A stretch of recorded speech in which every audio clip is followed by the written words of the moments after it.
Welcome to Voyage Daily Tech, the most important news personalized for you every day, supported by Voyage.com. After listening to today's news, you'll know. First, Anthropic's bombshell AI study reveals a global optimism divide, with entrepreneurs reaping 3 times the economic benefits. So we'll discuss why this optimism gap matters and what it means for the future of work and the AI-powered solopreneur.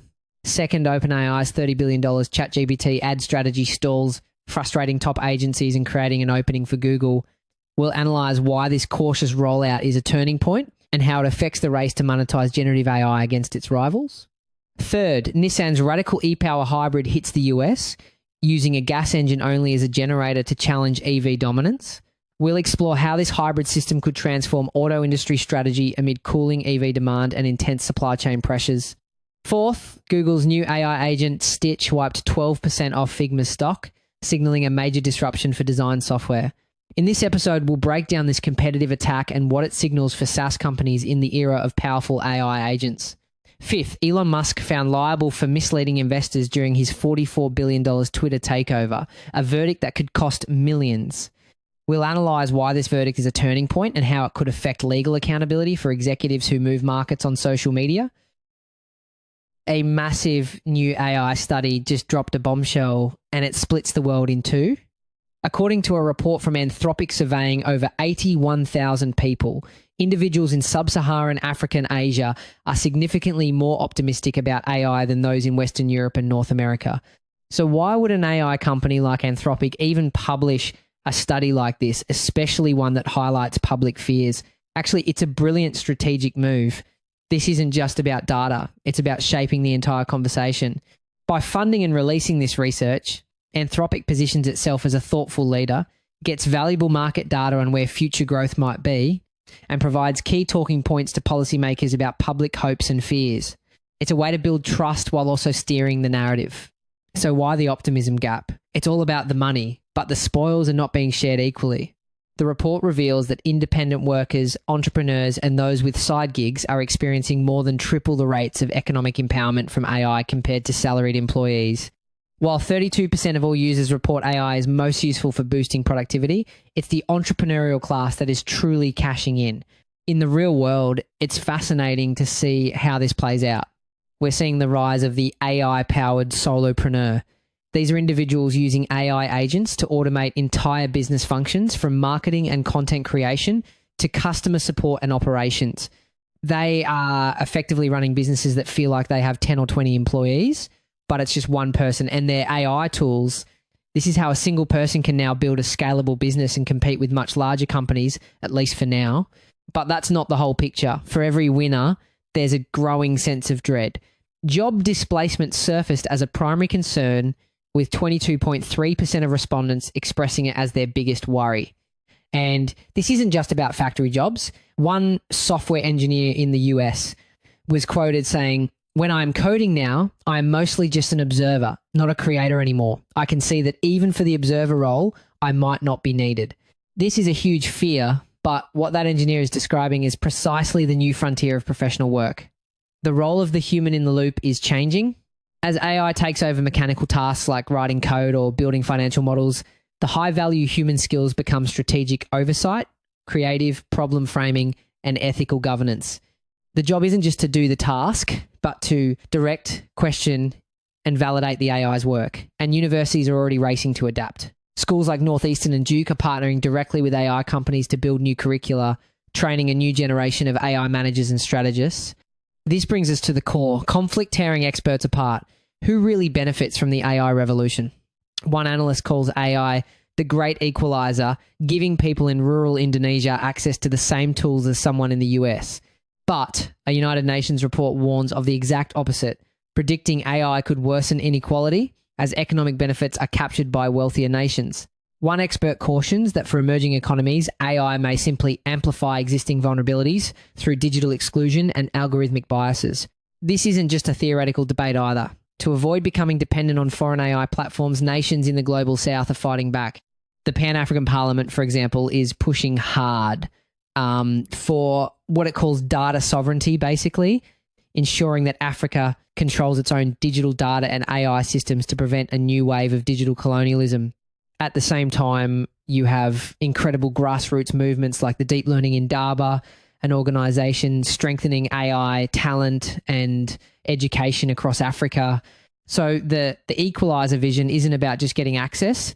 It's about building an entire ecosystem to capture the value locally. While the debate rages on about who stands to lose the most in the AI race, there is little doubt over who the victors might be. As one research director put it, whoever successfully brings the AI agents that we're all going to start using is absolutely going to win. Speaking of the race to win in AI, one of the biggest players, OpenAI, is finding that turning a popular product into a profitable one isn't so simple. Some of the world's biggest ad agencies are getting frustrated with OpenAI, and it's all about money they can't even spend.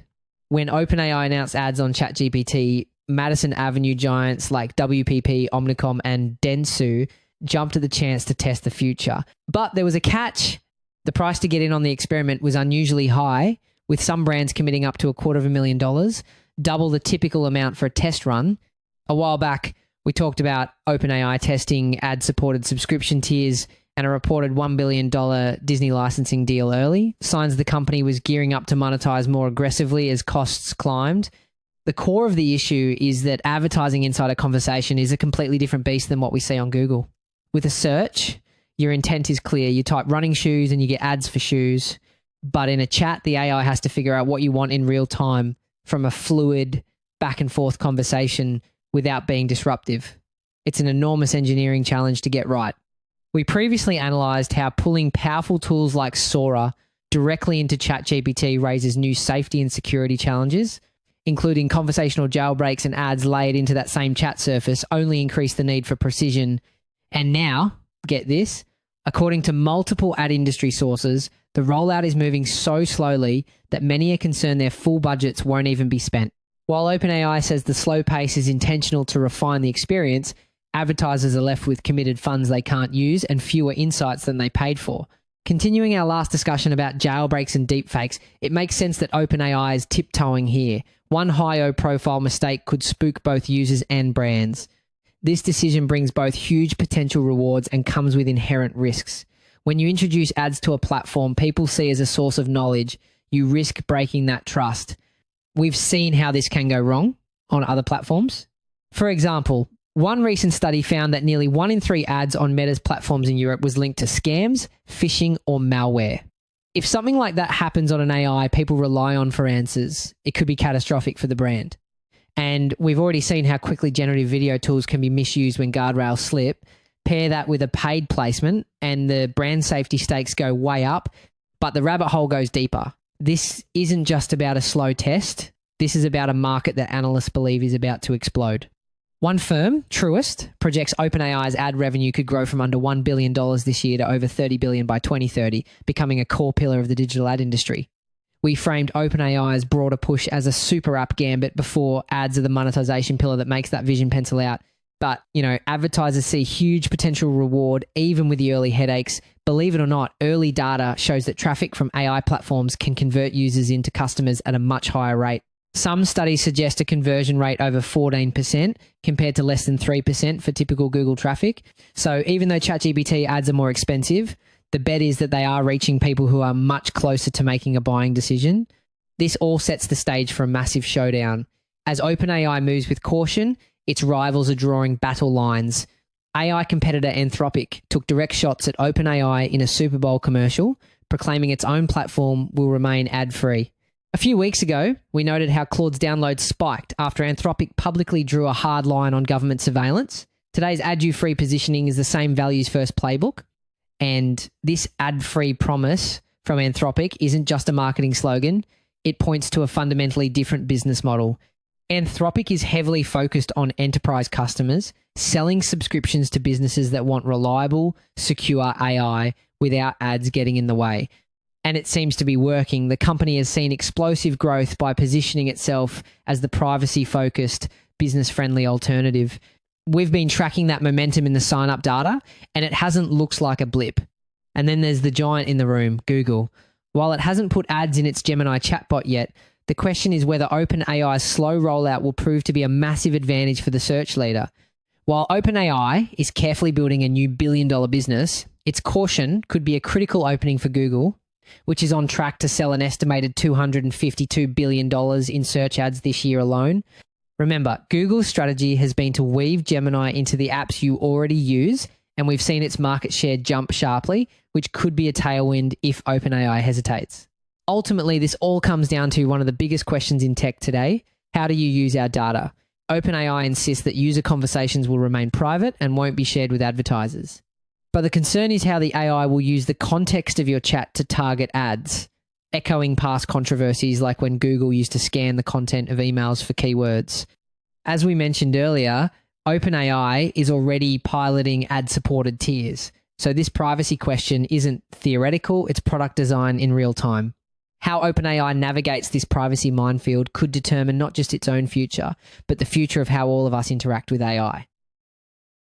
We're seeing these tech giants walk a strategic tightrope, and that same kind of high-stakes maneuvering is happening in the auto industry, just with a completely different playbook. A major automaker is launching a vehicle that is electrically driven, but it has no plug, and you fill it up with gasoline like a normal car. Nissan is bringing its e-power technology to the US market, and it's a total game changer. It's called a series hybrid, and it works completely differently than what you'd expect. Now, the idea of a series hybrid isn't entirely new. Some of you might remember the Chevy Volt or the BMW i3 with its range extender. Those were early attempts that struggled to find a mass audience. But Nissan believes the market and the technology are finally ready. A gas engine is on board, but it never actually drives the wheels. It acts purely as a generator, creating electricity for the motors that do all the work. Now, this is where it gets interesting. The process involves multiple energy conversions. The chemical energy in the gasoline is converted to mechanical energy by the engine. That mechanical energy then spins a generator to create electrical energy, which is finally converted back into mechanical energy by the electric motors to turn the wheels. Every conversion step loses a little bit of energy, which is why series hybrids can be less efficient at sustained high speeds. But here's Nissan's secret sauce. They've optimized their new 1.5-litre turbo engine to run almost exclusively in its most efficient power range, acting like a dedicated power plant for the electric motors. And the timing for this move is an absolute bombshell. As the hype around pure electric vehicles cools, automakers are looking for the next big thing after losing billions of dollars on slower than planned EV adoption. However, if you zoom out, you'll see another layer of strategy at play. This isn't just a reaction to consumer demand, it's a strategic geopolitical move. Japanese automakers are leveraging their legacy strength in engine manufacturing as a hedge against China's overwhelming dominance in the battery electric vehicle supply chain. After all, this hybrid hedge reduces their dependence on battery materials and components controlled by a major rival, allowing them to compete on their own terms. Here's a jaw-dropping number. S&P Global Mobility forecasts that hybrids will surge to capture 18.4% of the US market this year. Meanwhile, pure EVs are projected to see their market share actually fall from 8% to 7.1%. Nissan is launching this new technology in its popular Rogue SUV. In early drives, a version of the system was already achieving over 40 miles per gallon in city driving, a significant jump from the current models. But the story here is bigger than just one vehicle. For years, Nissan has lagged behind its Japanese rivals Honda and Toyota in fuel efficiency.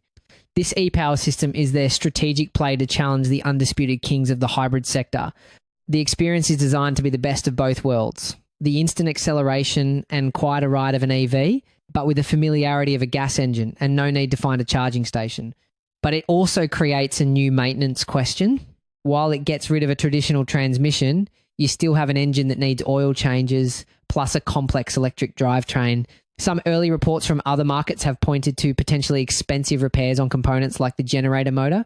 This raises a critical question about the total cost of ownership and whether independent mechanics will be able to service these cars, or if owners will be tied to dealer service centres.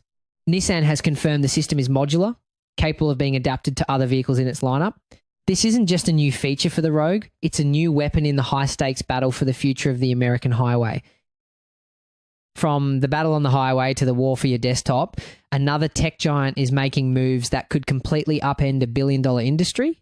Google just released a new AI tool, and it immediately wiped out over 12% of Figma's stock value in just 2 days. The product is called Stitch. It's described as an AI design agent that lets users create project designs just by typing a prompt. You know, that term agent is important because an AI agent is a massive leap forward. It's designed to be proactive, to autonomously manage complex, multi-step tasks. Think of it as a system that can perceive a problem, reason through solutions, take action, and even learn from the results, all without constant human input. This is not just about making a picture, it's about having a partner that can handle an entire workflow. Google isn't even charging for it yet and makes no promises about its future availability. But the message to Wall Street was crystal clear. And this free-to-use strategy is a classic move from the big tech playbook. We've seen it before. Think about Google Docs challenging Microsoft Office, or when Microsoft bundled its Teams software for free to compete with Slack. It's a powerful weapon used to destabilize established market leaders, gauge their weaknesses, and rapidly attract a user base by leveraging a massive existing ecosystem. The threat of AI is here, and it's hitting hard. This wasn't just a 2-day blip. This attack intensified a slide that has already seen Figma's stock plummet about 35% this year. Investors are on edge about AI's potential to disrupt the entire software industry. Remember, this is the same company Adobe tried to acquire for a staggering $20 billion before the deal was terminated over regulatory hurdles. And here's the incredible irony of that situation. Regulators in Europe and the UK blocked that deal specifically to preserve competition in the design software market. Their goal was to protect smaller players from a giant like Adobe, but in hindsight, that very action may have left Figma, a now independent company, far more vulnerable to an even larger competitor with deeper pockets, Google.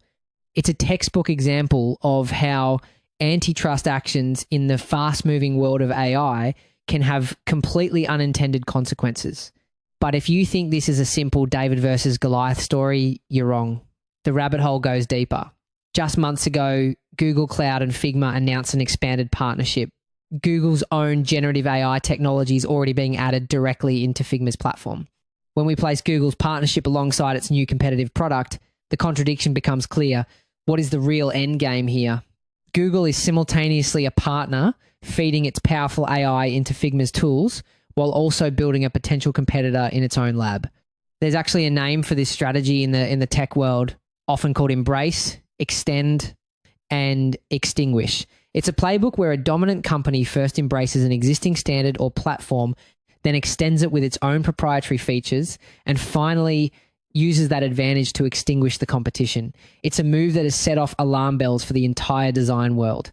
What really brought this to a head was the way it challenges the very idea of what makes a company like Figma defensible. Figma's traditional moat was its amazing collaborative platform and the strong network effects that came with it. Everyone was using it, so you had to use it too. But the emergence of powerful AI that can be easily distributed by a tech giant threatens to make that moat obsolete. When a competitor can replicate your core features and bundle them for free, the entire business model is at risk. It represents a potential effort by Google to own the entire design workflow and keep users locked inside its massive enterprise ecosystem. With deep pockets, unparalleled distribution, and a willingness to bundle products, the launch of Stitch isn't just an experiment. It's a direct signal that in the age of AI, no one is safe, not even your own partners. We were just talking about the immense power of tech giants to disrupt markets, and that brings us to our final story about the accountability of the executives who wield that power. A jury has unanimously found that Elon Musk misled investors during his takeover of Twitter, a verdict that could lead to significant damage payouts. The court found his public statements artificially tanked the company's stock by a range of $3 to $8 per share. This all revolves around the chaotic 2022 period when Musk began publicly questioning his own $44 billion deal to buy the platform. Interestingly enough, this wasn't just random public venting. Musk had already waived his right to perform due diligence. That's the normal investigation a buyer does. But then, after the deal was signed, he started a very public campaign about the platform's bot or fake account problem. This led many to believe it was a calculated strategy to create leverage, to drive the price down so he could renegotiate that massive $44 billion price tag. It shows just how vulnerable these huge merger and acquisition deals can be when a company's internal numbers are hard to verify and can be publicly attacked. He tweeted about the company's issues with fake accounts, declared the deal was on hold, and then announced he wanted out entirely. Those months proved financially damaging for investors who bought and sold shares during that time. The situation presents a fascinating duality. The harm caused by these statements isn't the same for everyone. You have large, sophisticated institutional funds with teams of analysts who can sometimes see through the noise, but then you have small retail investors who are relying on public information. They are far more vulnerable to this kind of volatility. When a figure with Musk's influence speaks, it can cause panic and lead everyday people to sell at a huge loss. One of those investors, a small business owner named Brian Belgrave, told the jury point blank, "I got screwed. I got cheated." He explained that he sold thousands of Twitter shares at a loss, believing Musk was no longer going to buy the platform because of his public comments. That's because Belgrave's feeling of being cheated is at the very heart of securities law. Under SEC Rule 10b-5, it is illegal to make an untrue statement of a material fact in connection with buying or selling a stock. And a material fact is any piece of information a reasonable investor would consider important. The jury decided Musk's statements crossed that line.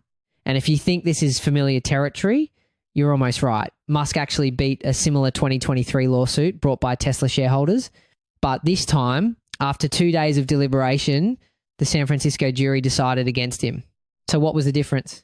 In the Tesla case, which was about his 2018 tweet claiming he had funding secured to take that company private, the jury felt he genuinely believed he had a verbal commitment for the money. They decided it wasn't a knowing lie. But in this Twitter case, the jury saw his statements about the deal being on hold as an intentional move to manipulate the stock price for his own benefit, causing direct financial harm to shareholders. That's the crucial distinction that led to this verdict. During his testimony, Musk was combative, arguing lawyers were trying to mislead the jury. He even conceded at one point, "If this was a trial on whether I've made stupid tweets, I'd say I'm guilty." But the jury decided it was more than just stupid tweets. That stupid tweets defense simply doesn't hold up in court when you're the CEO. The law doesn't care if a statement is made on Twitter or in an official SEC filing. If it's a material statement that a reasonable investor would rely on, you are legally accountable for it. The jury rejected the idea that the public should just ignore the words of one of the world's most influential executives. As one trial attorney observing the case said, the verdict sends a clear message. If you move the market with your words, you own the consequences. Musk's ability to influence markets with a single post is almost unparalleled. Other high-profile CEOs like Tim Cook or Satya Nadella don't cause these kinds of wild stock fluctuations with their public comments. This case really puts a spotlight on whether our current regulations are ready for an era where a single social media account can wield so much power. That's it for today on Voyage Daily Tech. Follow, share, and stay tuned for daily updates coming your way tomorrow.